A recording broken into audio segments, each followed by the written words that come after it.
Hello దోస్తులు, ఎట్లున్నారు? మస్తున్నారులే. ఈరోజు రెసిపీ వచ్చేసి బెండకాయతో పులుసు చూపించబోతున్నాను. దీనికోసమని బెండకాయలు క్లీన్ చేసుకొని ఇలా కట్ చేసి పెట్టుకోవాలి.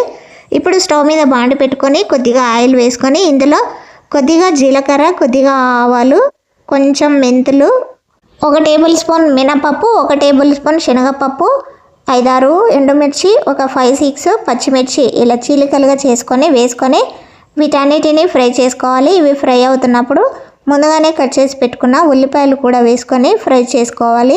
ఈ ఉల్లిపాయలు అనేవి మెత్తపడాలి ఆయిల్లో. ఇలా ఫ్రై చేసి ఉండగానే మధ్యలోనే సాల్ట్ వేసుకొని ఫ్రై చేసుకోవాలి. సాల్ట్ వేయడం వల్ల ఈ ఉల్లిపాయలు త్వరగా మగ్గిపోతాయి. ఇప్పుడు కొద్దిగా ఇంగువ కూడా వేసుకొని కలుపుకోవాలి. ఇంగువ వేయడం వల్ల ఈ బెండకాయ పులుసు అనేది టేస్ట్ సూపర్గా ఉంటుంది. ఖచ్చితంగా ఇంగువ వేయాల్సిందే.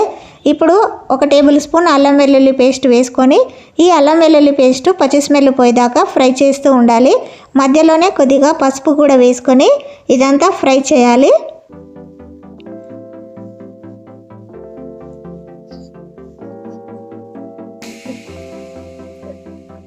ఇలా ఫ్రై చేసిన తర్వాత ఇప్పుడు ముందుగానే కట్ చేసి పెట్టుకున్న బెండకాయలు వేసుకొని ఈ బెండకాయలకి ఇదంతా పట్టేలాగా అడుగు భాగం దాకా మంచిగా కలుపుకోవాలి. కొద్దిగా సాల్ట్ కూడా వేసుకోవాలి.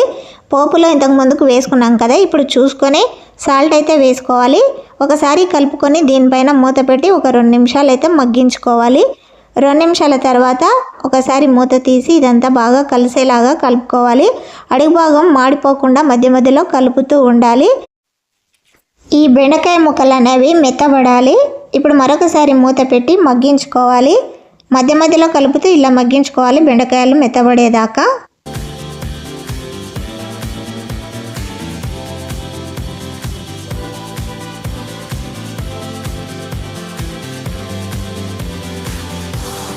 ఇలా కలిపిన తర్వాత ఇప్పుడు ఇందులో చింతపండు గుజ్జు వేసుకోవాలి.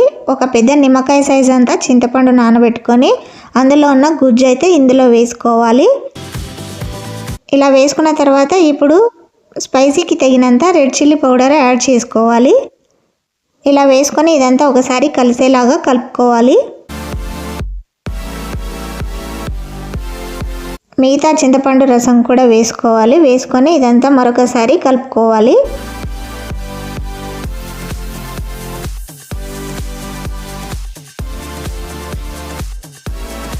ఇలా కలుపుకొని దీనిపైన మూత పెట్టి మరొక 2 నిమిషాలు మగ్గించుకోవాలి. 2 నిమిషాల తర్వాత మూత తీసి మరొకసారి ఇదంతా కలుపుకోవాలి. ఇలా కలిపిన తర్వాత ఇప్పుడు ఇందులో వాటర్ తగినంత యాడ్ చేసుకోవాలి. పులుసు కాబట్టి వాటర్ కొద్దిగా ఎక్కువగానే పోసుకోవాలి. ఇలా వాటర్ పోసుకున్నాక ఒక స్పూను శనగపిండి తీసుకొని వాటర్లో కలిపి ఇందులో అయితే పోసేయాలి. పోసి ఇదంతా ఒకసారి కలపాలి.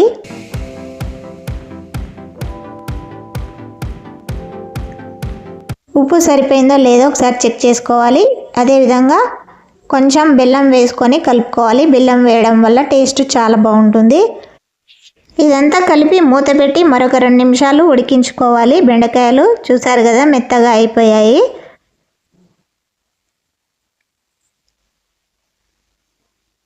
ఇప్పుడు ఫైనల్గా ధనియా పౌడర్ వేసుకొని మరొకసారి ఇదంతా కలుపుకోవాలి.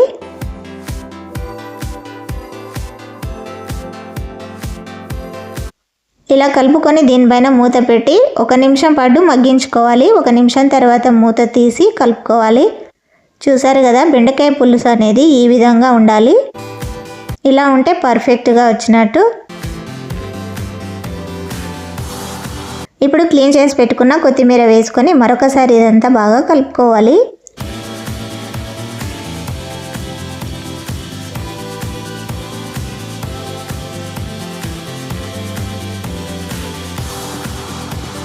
బెండకాయ పులుసు రెడీ అయిపోయింది. దీన్ని వేరొక గిన్నెలోకి తీసుకోవాలి.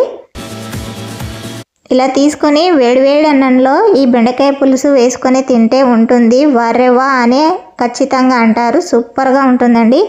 ఒకసారి మీరు కూడా ఇలా ట్రై చేయండి. ఎలా వచ్చిందో ఖచ్చితంగా కామెంట్ చేయడం అస్సలు మర్చిపోకండి. నెక్స్ట్ వీడియోలో మళ్ళీ కలుద్దాం. Thank you for watching. Bye bye.